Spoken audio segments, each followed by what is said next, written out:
Boa noite. Estamos iniciando mais um episódio aqui do Pod Back. Nosso convidado hoje é o professor Roberto de Carvalho Júnior. Para quem é da área e gosta desse tema, com certeza já conhece nosso convidado. E, inclusive, autor de alguns livros. Estou aqui com um deles aqui na minha mão. Chama Patologia dos Sistemas Prediais, Hidráulicos e Sanitários, que é o tema do nosso bate-papo de hoje. Então, já para a gente começar, professor, gostaria de agradecer, tá, você ter aceitado o convite e participar desse Podium Back, e gostaria que o senhor falasse um pouquinho, tá, sobre quem é Roberto de Carvalho, a área que o senhor atua. Já adiantei aqui um pouquinho, mas falar um pouquinho sobre a sua atuação nesse tema, né? E também poderia, inclusive, falar um pouquinho sobre o seu livro, se possível. Ok, parabéns ao Embeck pelos podcasts, isso agrega muito conhecimento aos colegas engenheiros, arquitetos, construtores. Com relação a esse livro, é interessante que durante assim muitos anos, atuando como projetista de instalações, eu pude perceber diversos problemas relacionados a falhas de projeto, falhas de execução, falhas relativas à qualidade dos materiais, ao uso das instalações, né, causas endógenas de patologia em sistemas prediais hidráulicos sanitários, ou seja, né, ocasionadas por esses fatores que são inerentes à construção do edifício. E eu sabia que a quantidade de problemas era muito grande, porém não imaginava que essas patologias liderassem o ranking de patologia da construção. E quando eu soube disso, através de uma pesquisa do Sinduscon de São Paulo, foi que me veio a ideia de escrever esse livro. Eu sou formado em engenharia civil, sou licenciado em matemática, física e desenho geométrico, sou pós-graduado em didática do ensino superior, mestre em arquitetura e urbanismo e mestre em hidráulica e saneamento. Mas eu acho que mais importante que o currículo de um profissional, de um engenheiro, é a obra, né? Saber o que o profissional fez. E eu tenho muito prazer de falar sobre os meus livros. Eu tenho 7 livros publicados pela editora Blucher de São Paulo. É uma editora que tem 70 anos de tradição na publicação de livros técnicos de engenharia e arquitetura. A Blucher e a Pini eram as editoras assim mais tradicionais do Brasil, né? A Pini, infelizmente, não existe mais, então só sobrou a Blucher, onde eu faço parte desse quadro de autores, né, dessa editora, que me honra muito. E esse livro é um livro muito importante porque é o primeiro livro sobre patologia dos sistemas hidráulicos sanitários. E acredito que ainda é o único. Espero que venham outros, né, usando esse livro como referência bibliográfica. Interessante. Então, como a gente está falando aqui e já iniciando aqui o assunto de patologia, então vou iniciar aqui uma primeira pergunta, tá? Que seria: qual a importância dos sistemas prediais hidráulicos e sanitários na engenharia diagnóstica? Inclusive, quem está nos assistindo, hoje o professor está aqui na faculdade em Beck, que esse final de semana, né, professor, o senhor vai ministrar essa disciplina, esse mesmo tema na pós-graduação aqui da engenharia diagnóstica, é isso? Sim, é um módulo de patologia dos sistemas hidráulicos sanitários no curso de pós-graduação em engenharia diagnóstica em edificações. Sim. Então, qual a importância, professor, desses sistemas para a engenharia diagnóstica? Olha, é muito grande, né? Primeiro a gente precisa entender, né, aonde se insere essas patologias dentro do sistema construtivo. Quando se fala de patologia da construção, isso não é coisa nova, como muitos imaginam. Isso já vem desde a pré-história, quando o Homo sapiens começou a construir suas tocas cada vez mais sofisticadas para se abrigar das intempéries e se proteger dos animais, né? Essas tocas foram se sofisticando e foram inseridos os sistemas hidráulicos sanitários, que também começaram a apresentar problemas. Eu tive um professor que dizia que não tem obra perfeita, né? Se um perito estudioso chegar numa obra, ele sempre vai ver alguma coisa errada, não tem como você escapar disso. E, infelizmente, as instalações hidráulicas e sanitárias lideram o ranking de patologia da construção. Daí sua importância dentro da engenharia diagnóstica. Não tem como você fazer um curso de engenharia diagnóstica, ser um perito, né, elaborar laudos e não saber nada de instalações hidráulicas sanitárias.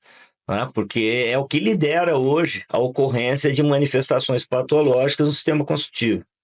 Professor, interessante essa colocação de que lidera, né, em volume, quantidade, os nossos problemas nas nossas construções, né? Mas por que tantos problemas, por que tantas patologias e inconformidades nesses sistemas, professor? Boa pergunta.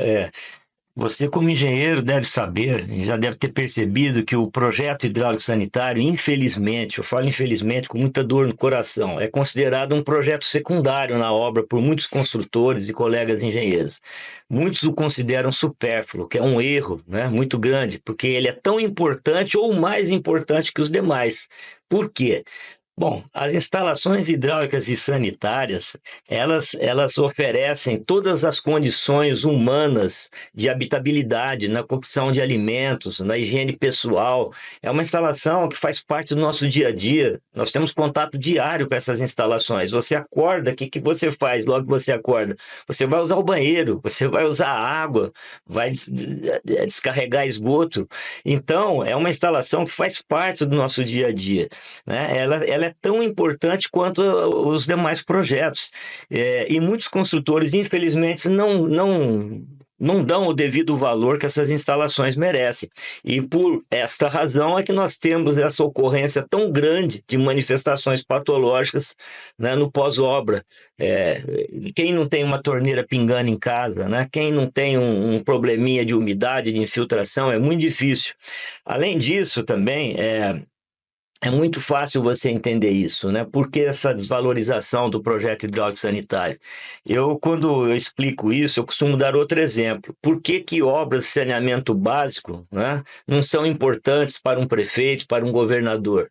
Porque são obras que ficam enterradas, né? Não aparecem perante as urnas, então não se dá o devido valor. O prefeito não aparece muito executando essas obras.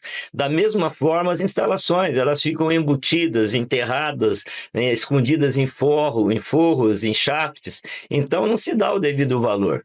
E a consequência disso é essa liderança de patologia, né, da construção. Isso. Verdade. Agora, assim, a gente fala de instalações, são muitas as instalações, quando você tem uma edificação, você tem uma construção. Existem as instalações hidrossanitárias, as instalações de água fria, esgoto, pluviais. Então, aqui, inclusive, no seu livro, o senhor traz as diversas manifestações em vários tipos, né? Não sei se todos, que realmente são muitos, mas em vários tipos de instalações. E que as instalações são os maiores problemas, acho que isso está muito claro para quem está nos ouvindo. Mas quais instalações lidera isso? Quais têm mais problemas e quais instalações dão menos problema? Sim, ótima pergunta. As instalações que apresentam mais problemas dentro desse universo imenso de patologias são as instalações de água e esgoto. São as que apresentam mais problemas. Aliás, recentemente teve uma pesquisa e apontou isso, né? Que dentro desse universo de manifestações patológicas que ocorrem nos sistemas prediais, as instalações de água e esgoto lideram essas ocorrências. Agora, as instalações que apresentam menos problemas, curioso isso, né? São as instalações que têm mais exigências com relação à sua aprovação. Instalações de incêndio, instalações de gás, além das exigências da legislação ser mais rigorosa, as leis serem mais rígidas, você precisa também de profissionais mais capacitados, né, experientes para fazer essas instalações. O gás é extremamente perigoso. Se você executar um projeto mal feito, você está colocando em risco a vida das pessoas dentro da edificação. Então, quando se exige mais para aprovação de um projeto, né, consequentemente você terá menos problemas depois na obra, diferentemente do projeto hidráulico, que quase ninguém faz, né? E quando faz errado, porque nós vemos hoje muitos desenhos sendo apresentados como projetos, Sim. né? Desenho não é projeto. O projeto ele exige uma metodologia, você tem que seguir alguns passos para elaborar um projeto. Não basta você apresentar um desenho para ser executado na obra, né? Então a gente percebe que existem projetos hoje de péssima qualidade, além dessa ausência, essa falta de projeto na obra, né? Então, é por isso que as instalações hidráulicas apresentam muitos problemas, e essas instalações que se inserem dentro das instalações hidráulicas sanitárias apresentam menos problemas, porque necessita aprovar no corpo de bombeiro, você precisa também ter um projeto de gás aprovado, né, pela instituição responsável pela aprovação. Então, são projetos que exigem mais capacitação também de quem faz o projeto, por isso que apresentam menos problemas. Interessante essa visão.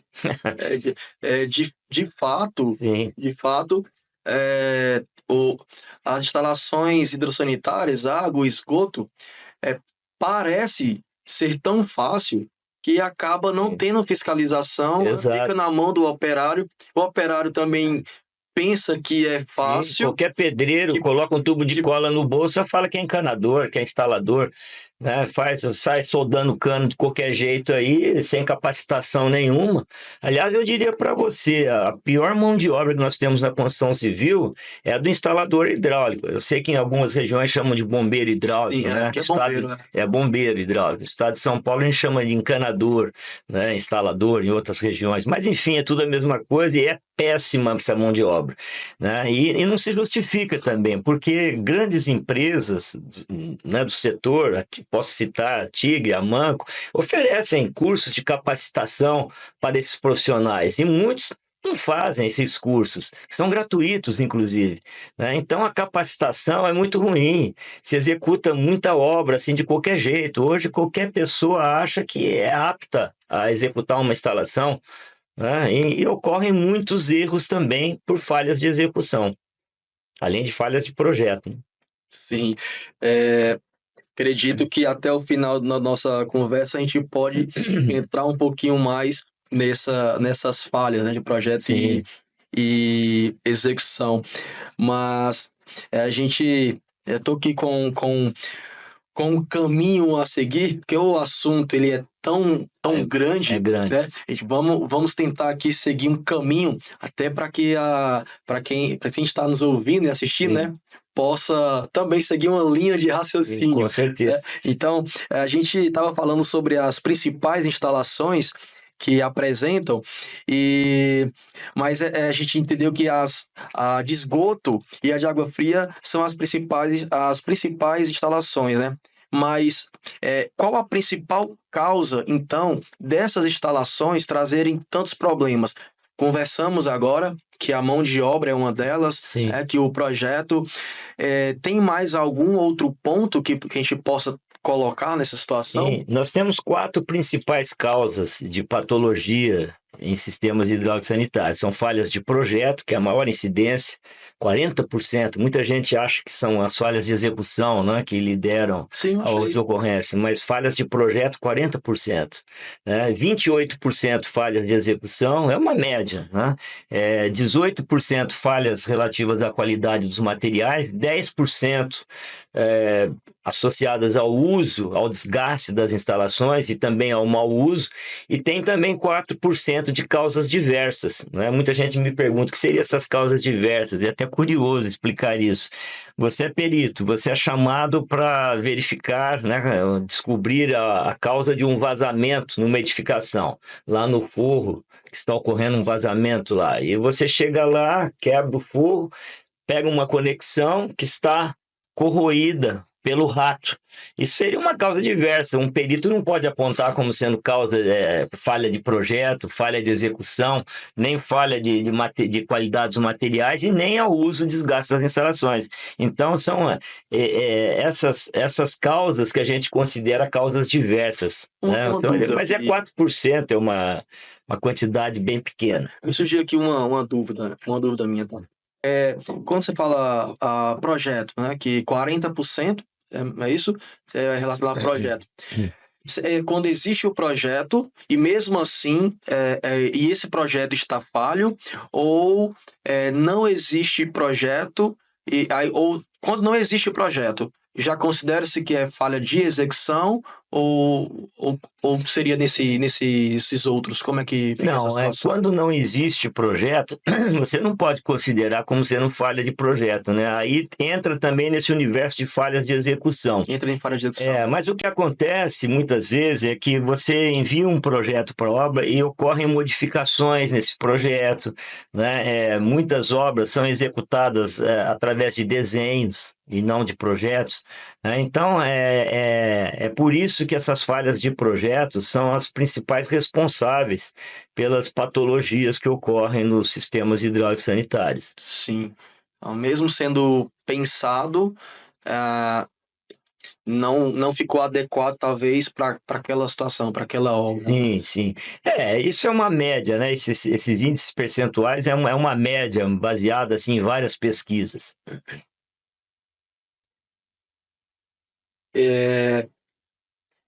E a gente entrou agora, então, nas falhas de projeto. A gente consegue trazer um pouco mais, professor, sobre o porquê, então, de tanta falha de projeto? Eu tô aqui pensando, tá? Que eu tô aqui pensando que o projeto pode estar não adequado para a realidade da obra. Estou Sim. pensando nessa linha, Existem várias mas falhas de quais as projeto, outras né? falhas que a gente poderia... Parece assim muito simplório dizer falha de projeto, né? Mas o que engloba essas falhas de projeto? Quais Isso, são as falhas de projeto, né? Acho que seria essa a pergunta. isso. Quais são as... Bom, existem várias falhas de projeto. Vou citar aqui as principais, né? Falhas de planejamento e concepção sistêmica. O que seria isso? É bom explicar também. Hoje, né, com o avanço tecnológico, o surgimento de novos conceitos, tecnologias, né, ficou muito difícil para o profissional, para o engenheiro, projetista de instalações, organizar, né, tudo isso. Por exemplo, central de medição de água, estação redutora de pressão, reservatórios de água potável, reservatórios de reuso, de reserva de incêndio. Se organizar tudo isso num espaço cada vez mais limitado pelo projeto arquitetônico. Então, se torna um grande desafio.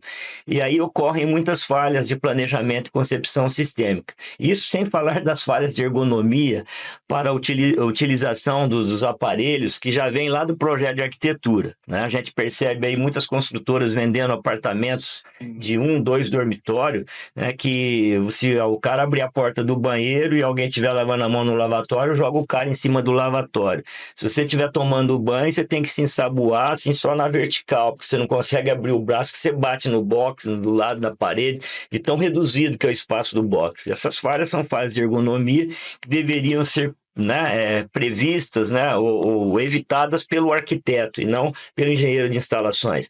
Então, temos falhas de planejamento e concepção sistêmicas, falhas de ergonomia que às vezes atrapalham também o projeto hidrossanitário. Nós temos falhas de compatibilização, também é muito grave. Hoje nós temos projetos que não são compatibilizados com o projeto de estrutura, com o projeto de arquitetura. Então, ocorrem muitas falhas de compatibilização, né? As instalações prediais são subsistemas que devem ser integrados ao sistema construtivo proposto pela arquitetura de forma harmônica, racional e tecnicamente correta. Quando isso não acontece, né, certamente haverá improvisações, gambiarras na obra, né, por falta dessa coordenação, dessa compatibilização de projetos. Um exemplo clássico de falta de compatibilização são as famosas bonecas, né? Então não dá para descer com o tubo de queda na parede, porque tem uma viga embaixo. O cara que está executando a obra, ele não pensa duas vezes. O que ele faz? Ele coloca no cantinho lá encostado no pilar, faz um recuado, né, e está resolvido o problema. Isso é horrível, né? E tem gente que acha que é criativo, para disfarçar a boneca, faz ela chanfradinha, 45 graus. Você já viu isso? Faz ela chanfradinha. Para disfarçar a boneca, assim, né? Acho que dava.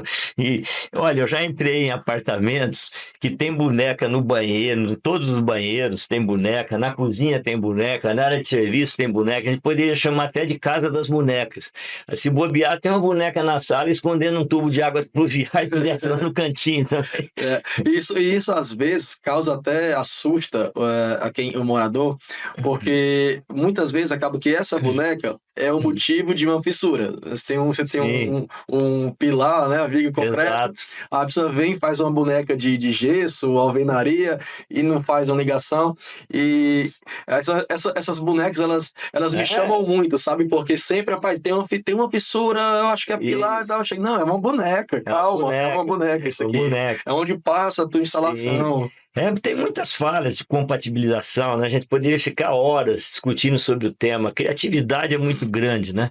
Para fazer coisa errada, né? E a compatibilização é uma das principais falhas de projeto, né? Hoje, com a tecnologia, com esses programas computadorizados, fica mais fácil você fazer isso. Então, não se justifica essas falhas. Agora, outra falha grave também de projeto, continuando aí a falar sobre as falhas de projeto, são erros de dimensionamento, né? Infelizmente, muita gente fica usando softwares para fazer dimensionamento. O software, né, apesar de ser muito bom para modelagem e tudo mais, ele não tem a visão orgânica que um projetista tem. Muitas vezes você tem que aumentar um diâmetro para diminuir a perda de carga, né? Você tem que refazer o traçado. O software não faz isso, né, automaticamente, refazer um traçado e tal. Então, eu sugiro que os profissionais façam dimensionamento à parte, através de planilhas no Excel, né, através de cálculos separados. Não façam isso dentro do software, né? E para evitar erros de dimensionamento, né, só mesmo um profissional capacitado, especializado,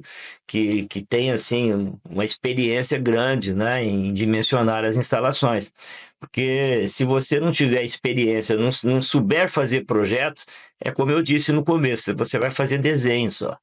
Tem muito desenho bonito que vai para a obra, chega na obra não serve para nada. Ou melhor, né? É, às vezes não tem papel higiênico na obra, né? Então serve para alguma coisa. É, então a gente tem, só para recapitular aqui, que realmente nós temos concepção de projeto, Uhum. né, conforme que você vai pensar que esse sistema o que precisa, Planejamento, o planejamento e concepção. isso. Dimensionamento, Dimensionamento, compatibilização. compatibilização, E tem outras falhas também, insuficiência, né, ou inexistência de detalhes construtivos importantes para a elaboração, para a execução do projeto, sim. detalhes construtivos. Um detalhe, por exemplo, da alça de ventilação de esgoto em edifícios de pavimento sobrepostos, é um detalhe importantíssimo, que deveria fazer parte de todos os Uma projetos. pergunta, dentro do projeto, qual é o seu pensamento? Deve estar também especificando os materiais ou isso deve ficar a cargo de quem vai comprar? Não, os materiais devem ser especificados pelo projetista, deve fazer parte do projeto. Inclusive no memorial descritivo, a gente precisa ficar muito atento, né? Hoje, depois da publicação da norma de desempenho, o projetista ele precisa se resguardar, inclusive, né? Você precisa escrever tudo, inclusive manual de uso, operação das instalações, manual de uso e operação das Sim. instalações, né, que você vai entregar para o proprietário, você tem que orientar como deve ser feita as manutenções, como devem ser operadas essas instalações. Isso entrega-se junto com o projeto? Sim, e junto com o memorial descritivo. Hoje faz parte, inclusive, a NBR 5626, 2020, Sim. a norma que fixa os requisitos para as instalações de água fria e água quente, está totalmente alinhada com a norma de desempenho. Isso é uma tendência agora, né, na atualização das normas. Então, a gente precisa ficar muito atento. E uma maneira de o projetista se resguardar contra futuras ações, questionamentos, Sim. é você especificar materiais, orientar como deve ser feita a execução das instalações, tudo isso no memorial descritivo e no manual de uso, operação e manutenção das instalações. Eu perguntei isso, professor, porque, assim, a gente também vê muito problema na compra de material, né? Assim, um exemplo, né, que até comentei com o senhor antes da gente iniciar. É a compra de uma simples conexão, né? Que você vai comprar um joelho, por exemplo, um joelho para receber uma torneira. esse joelho. Se você deixar a cargo da obra, do comprador, ele pode comprar um joelho que não tenha uma resistência para receber uma torneira, Exatamente. né? E isso vai dar problema, né? Com Então, certeza. como é que você enxerga assim, essa parte de materiais de obra em relacionado às patologias das É instalações? muito grave, né? Aliás, a qualidade dos materiais não se resume somente à natureza do material. Tem outros fatores que interferem na qualidade dos materiais, como a qualidade da água, né? Por exemplo, uma água dura, ela pode causar incrustações nas tubulações, entupimento. Muita gente acha que entupimento só ocorre em tubulação de esgoto. Sim. Ocorre nas tubulações de água também, principalmente na água dura, né? Há altos teores de cálcio, magnésio e ferro dissolvidos, né? Causam obstruções nas tubulações, e a gente chama isso no interior de São Paulo, na região do Sudeste, ocorre muito isso também, né, de colesterol da água, é o colesterol da água. Aliás, as instalações hidráulicas são muito parecidas com o sistema circulatório. É muito interessante essa comparação. Até mesmo na incidência de doenças. A maior causa de mortes no mundo está relacionada a doenças do sistema, né, circulatório, Sim. né, o infarto do miocárdio, AVC, cardiopatias aí de várias naturezas, e a maior incidência de patologia da construção diz respeito aos sistemas hidráulicos sanitários. O colesterol, por exemplo, que causa o infarto, né, Sim. um derrame, também ocorre nas instalações hidráulicas sanitárias, através desses elementos químicos dissolvidos na água, né, o cálcio, ferro e magnésio. Ele se incrusta na parede da tubulação, vai se incrustando, endurecendo, como se fosse a calcificação das artérias, entope, é onde ocorre o vazamento, né, o Eu não colapso. passei por isso ainda. É, então é muito parecido os sistemas. Assim como nós temos o coração bombeia, né, o sangue, as bombas centrífugas bombeia a água, temos também manifestações patológicas nas bombas centrífugas. É muito parecido, é muito interessante essa comparação. Mas com relação aos materiais, né, a gente precisa tomar muito cuidado, porque às vezes você compra um material porque é mais barato, mas ele não tem a qualidade, não é do material mais caro, ele não é normatizado e você corre muitos riscos, né? O barato acaba saindo caro. E também, como eu estava dizendo, não é só a natureza do material que implica numa maior ou menor durabilidade, mas outros fatores, como a qualidade da água, as condições de exposição, né, de execução, a junta, né, o tipo de junta, né, as oscilações cíclicas de pressão interna, a temperatura do líquido transportado, tudo isso pode diminuir a vida útil de um material. Tá? Sim. Quando a gente fala ainda na parte de materiais, certo? Seria o maior problema quando a gente fala de falha dos materiais, seria relacionado à especificação incorreta, ou seria e aí esse material não vai suportar porque foi especificado errado, né? Ou executado, colocado o material errado, ou seria mais em relação à qualidade do material? Não sei se ficou muito clara a minha pergunta, mas nós temos esse problema hoje de qualidade, de empresas que produzem material sem qualidade, isso vem dado problema, ou não? Não, realmente tem que estar mais no uso dele, na especificação, na compra errada. As duas coisas, né? Existem muitos projetos que o projetista não apresenta uma lista de materiais, não especifica materiais e serviços. E existem também muitas empresas, né? A gente chama até de empresa de fundo de quintal, né? Vendendo aí material de péssima qualidade, que não tem encaixe preciso, tubos ovalizados. Então, isso acaba gerando muitos problemas, né? E hoje, né, muita gente busca só economia, né, não busca qualidade. Eu me lembro que quando, você vê como a mentalidade mudou, né?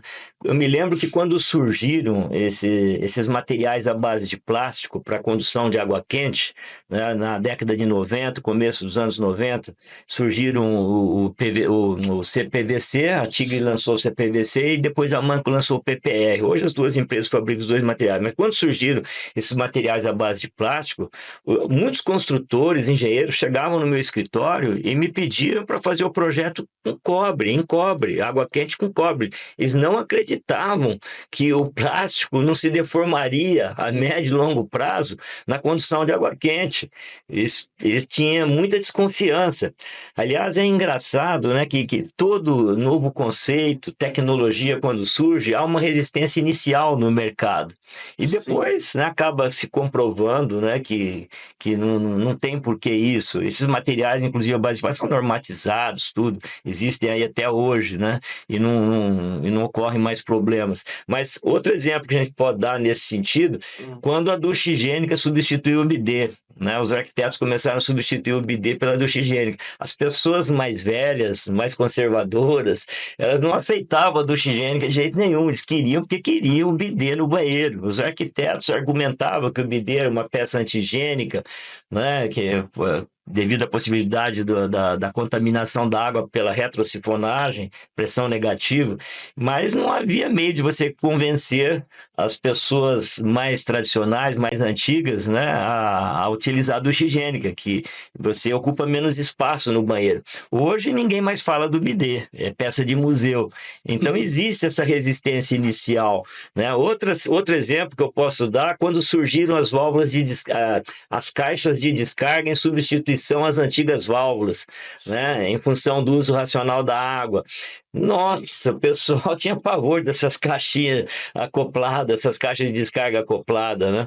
E também tinha muita resistência, né? Ah, essa descarga é fraquinha, estava acostumado a gastar 33 litros de água na descarga, depois você faz a descarga com 6 litros, né? A pessoa já fica meio assustada. Então teve uma resenha. Hoje também ninguém quase mais fala em válvula de descarga, ninguém questiona mais, quase todos os projetos são com caixas de descarga, né? Mas então é isso, quando surge um novo conceito, nova tecnologia, tem uma resistência inicial do mercado. Isso aconteceu com os tubos à base de plástico para construção de água quente. E depois, né, aí eles foram conquistando a confiança dos construtores, dos engenheiros aí. Mas eu tive muito problema com isso no começo. Então, eu estava dando esse exemplo sim. porque você disse, né? Às vezes o pessoal busca sempre coisas mais baratas e dá problemas. Você vê, antigamente era o contrário, o pessoal queria segurança, não é? Hoje em dia o cara vai no mais barato. É por isso que nós temos muito mais patologia hoje em obras novas do que nas obras antigas, né? Que tinham um rigor maior na execução, no controle de materiais e de serviços. Sim. É interessante essa visão da evolução, porque para hoje já é tão natural, né? A ducha, a caixa acoplada, Sim, que assim, a gente não se discute, né? não. Então, aí quando a gente fala também da a ducha, por exemplo, hoje eu vejo que acaba dando muito problema, mas relacionado ao material também e muito relacionado ao uso. E não só a ducha, né? A gente vê assim, muitos problemas também, que geralmente quando chamam para uma inspeção é quando tá com alguma A infiltração. coisa tá feia, né? Tá feia, tá molhando, tá infiltrando, e normalmente quando já atingiu até estrutura, e quando Sim, você vai ver, era uma ducha que você tinha instalado que não estava bem vedado, ou então não estava fechando bem, e aí o sistema de permeação também falhou, então era um registro que não estava, já tinha se desgastado, e normalmente também por causa do uso inadequado.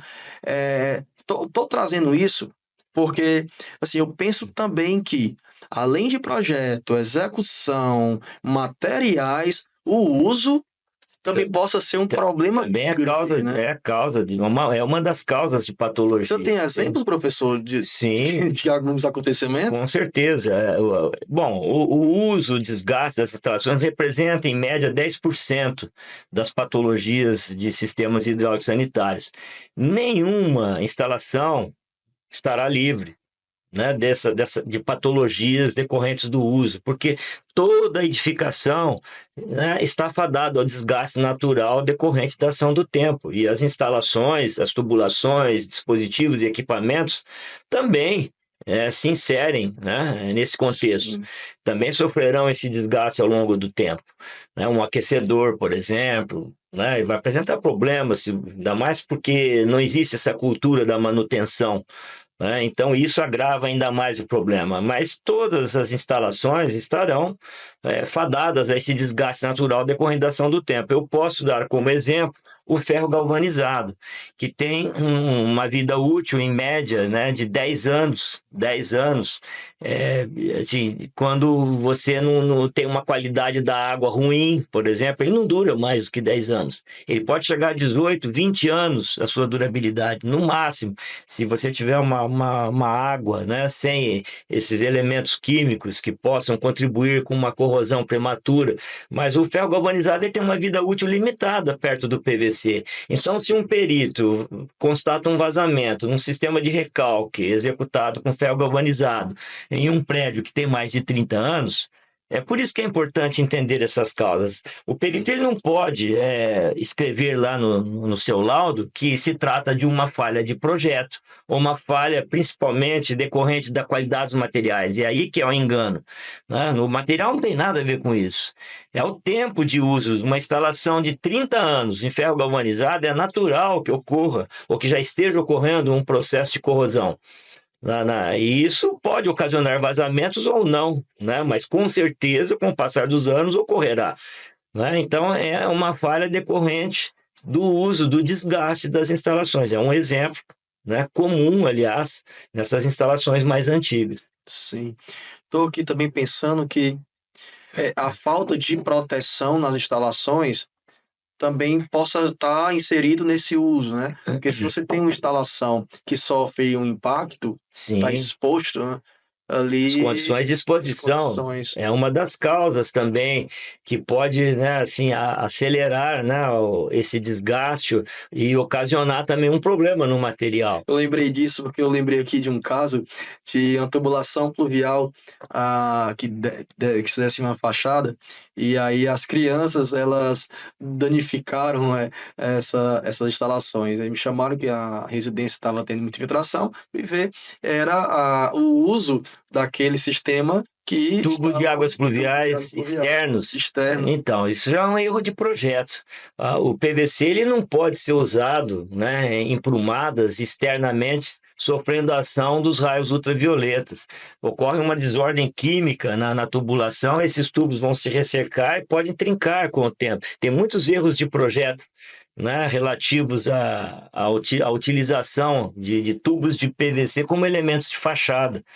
Isso é um erro de projeto, já começa como sendo um erro de projeto. Verdade. Então, é importante para o perito, para o engenheiro, saber classificar as patologias. Por isso é importante saber essas causas principais, para escrever um laudo de forma correta, né, e apontar o agente causador de forma correta também.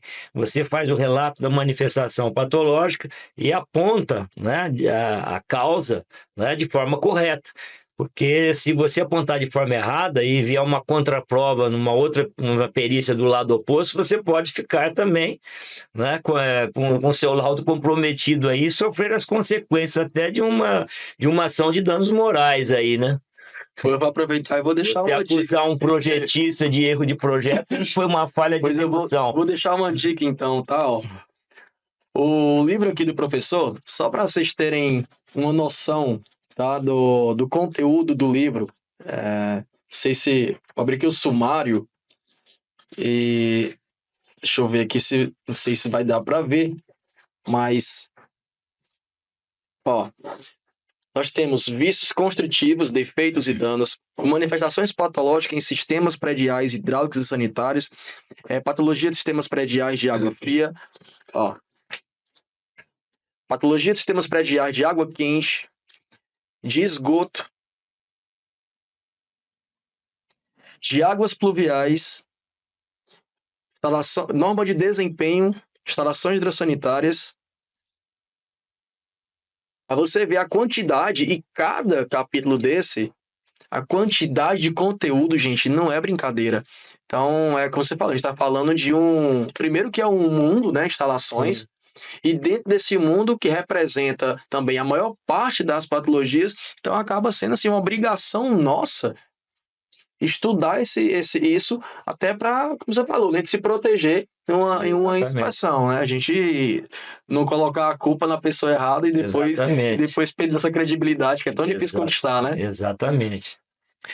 Professor, a gente estava também agora, trouxe também a evolução dos materiais. Você comentou sobre, antes usarem muito cobre e depois usar o CPVC, PPR.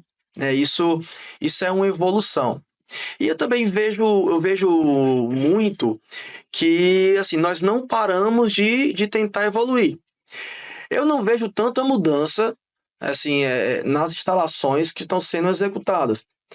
Mas eu vejo vários sistemas novos chegando no mercado, materiais novos, até anti-ruído, chegando no mercado. Vou dar um exemplo. Agora, em julho, eu conheci um sistema pluvial onde você substituía um tubo de 100 por um tubo de 50. E a solução estava, na verdade, na captação e você reduzir espaço, né? Então, Reação sinfônica é isso seria ali também uma evolução tecnológica, né? um novo conceito, né? Como é que o senhor enxerga assim qual o seu olhar em relação a essas evoluções tecnológicas? A gente está caminhando bem, não está? Olha, é muito importante essa pergunta, porque hoje você sabe, né, o avanço tecnológico é na velocidade da luz, né? Logo, logo, nós teremos instalações invisíveis aí. Mas a evolução tecnológica, né, e os novos conceitos, apesar de sua importância no sistema construtivo, também é um fator que desencadeou muitas manifestações aumentou, né, a quantidade de patologia nos sistemas hidráulicos sanitários. Porque hoje, né, as obras elas são executadas com muita rapidez, né, e pouca rigidez com relação ao controle dos materiais e de serviços. Né, por razões econômicas, né, o cara quer construir rápido, então não tem muito controle. E também nós não temos hoje uma mão de obra disposta a se capacitar, né, com relação a esses novos conceitos. São muitos poucos profissionais que têm essa capacitação, né? Até mesmo nós temos dificuldade para trabalhar com OPEX, você imagina esses novos conceitos, né? Então, essa é a dificuldade, e isso foi um fator também do aumento de patologia nos sistemas hidráulicos sanitários, apesar de sua inegável importância, né? Inegável a importância da evolução tecnológica, esses novos conceitos que surgem, essas novas técnicas de projeto e execução, isso é muito importante, mas a falta de capacitação e a rapidez com que se executa as obras hoje, né, isso acaba também gerando mais manifestações patológicas. Por isso que, às vezes, eu costumo dar como exemplo, né, um edifício antigo, às vezes, apresenta menos problemas do que um edifício que foi construído há um ano.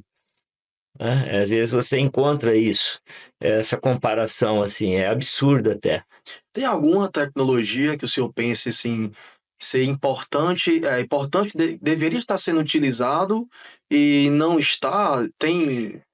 Nós podemos citar o PEX, né? E o PEX hoje ele está sendo utilizado em larga escala pelas grandes construtoras de São Paulo, né? Principalmente em prédios de múltiplos pavimentos, né? Mas ainda os terminais são caros, né? A mão de obra também A mão não, de obra é uma dificuldade. é uma dificuldade. O próprio PPR também, trabalhar com termofusão, não são todos os profissionais que têm essa capacitação, então acaba assim, sendo pouco utilizados. Sim. São bons materiais que acabam sendo pouco utilizados.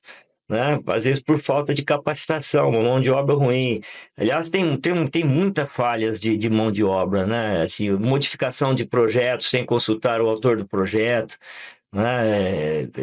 Negligência do instalador, excesso de aperto, o cara rosqueia lá uma torneira, né, no cotovelo, excesso de aperto. O duro é que isso não vai se manifestar de imediato, ele vai se manifestar depois de algum tempo, devido à fadiga do material. Então corre lá uma fissura, uma trinca, você começa a ter vazamento atrás do azulejo ali. Então, a mão de obra hoje é muito ruim. E em se tratando de novas tecnologias, isso agrava ainda mais. E causa um problemão quando. Quer dizer, assim, a gente tem um problema que é a falta de fiscalização. Né? E eu também vejo outro problema, que é a falta de recebimento.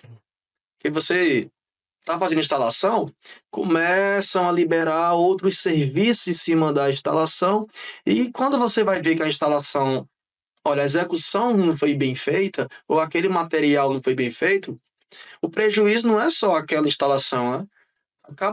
Sim, Acaba virando tudo que veio depois dele, o é revestimento. dominó, né? Exatamente. Você quer ver uma falha grave em relação a isso que você falou? A falta de testes de estanqueidade antes de entregar a obra. Tem muitos construtores, engenheiros, que não fazem os testes de estanqueidade nas instalações de água, esgoto, águas pluviais, né? A norma de desempenho, ela tá lá, é só o cara seguir, né? Como é que se faz esses testes de estanqueidade? Você tem que fazer com as instalações expostas ainda. E uma vez detectado algum problema, você tem que corrigir o problema e refazer o teste para ver se essa correção foi a contento, né? Então é importante esses testes de estanqueidade antes do recebimento da obra. Aí é que está. Antes de liberar outras etapas de serviço. Exatamente. Fechar as paredes lá sem fazer um teste de estanqueidade. Senão a correção de um sistema hidráulico vai ser caríssimo, né? Com certeza. Você imagina as interfaces, né, de um vazamento numa instalação hidráulica no pós-obra. O metro quadrado mais caro da construção são das áreas molhadas. Você tem impermeabilização, você tem as instalações, você tem louça, você tem piso, porcelanato, granito, metais. Você imagina quebrar tudo isso, quebrar um banheiro, quebrar uma área de serviço, às vezes, né, por conta de um vazamento. Então, o conserto fica caro. As interfaces desse problema são enormes, como você disse.